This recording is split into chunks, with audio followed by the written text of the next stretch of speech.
Russian football hooligans have warned England fans not to provoke the horrendous violence between England and Russia. Fans in Marseille during Euro 2016 have sparked fears the same thing will happen at this year's major football event between the notorious Russian ultra fan base and the British. Concerns of a showdown have triggered a crackdown in the Russian FSB security service, which is monitoring known hooligans and banning troublemakers on its blacklist from attending games. Pavel Klyme, Eastern Europe Development Officer for the anti-discrimination group Fair Network, said, "I think the possibility of violence was a big concern since 2016 in Marseille. The Russian hooligans are way more afraid of the Russian security services than have the desire to fight." Concerns of a showdown have triggered a crackdown in the Russian FSB security service. They have been talked to, they have been warned not to.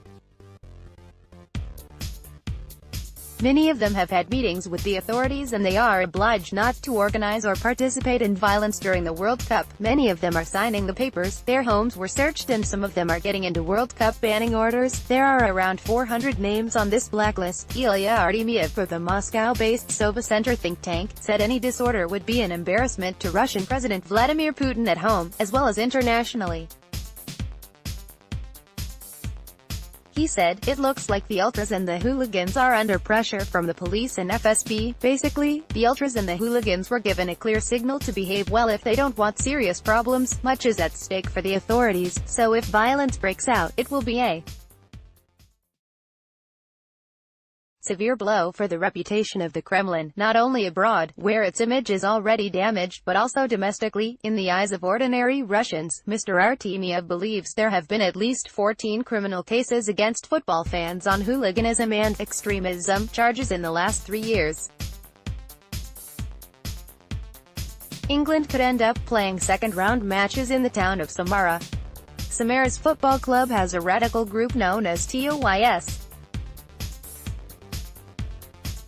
This faction of fans of the second-tier club Krylia Sovetov Samara was ruled an extremist community by a Russian court last year, and Prosecutor General Yuri Chayka said last month that a plot by the group to sabotage World Cup games in the city was foiled.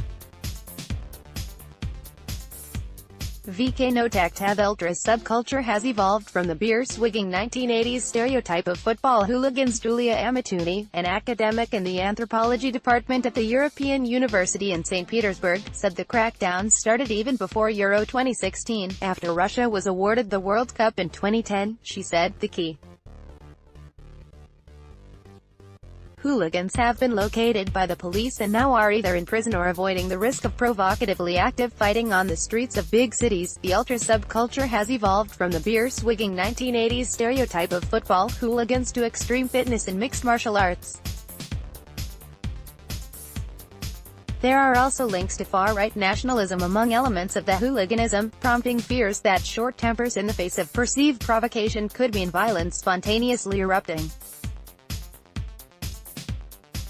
Ms. Klyme suggested some elements are beyond police control, but the biggest threat comes from provocation. There are also links to far-right nationalism among elements of the hooliganism. Said, "This is all kind of temporary. The security services are talking to hooligan leaders thinking they can control it. The structure is not as vertically integrated as one would imagine. There are plenty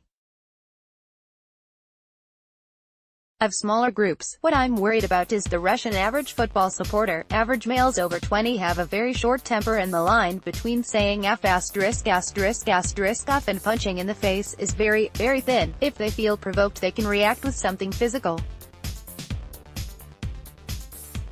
This would also be seen as legitimate in the eyes of the authorities. The rhetoric is come as a guest, behave as a guest.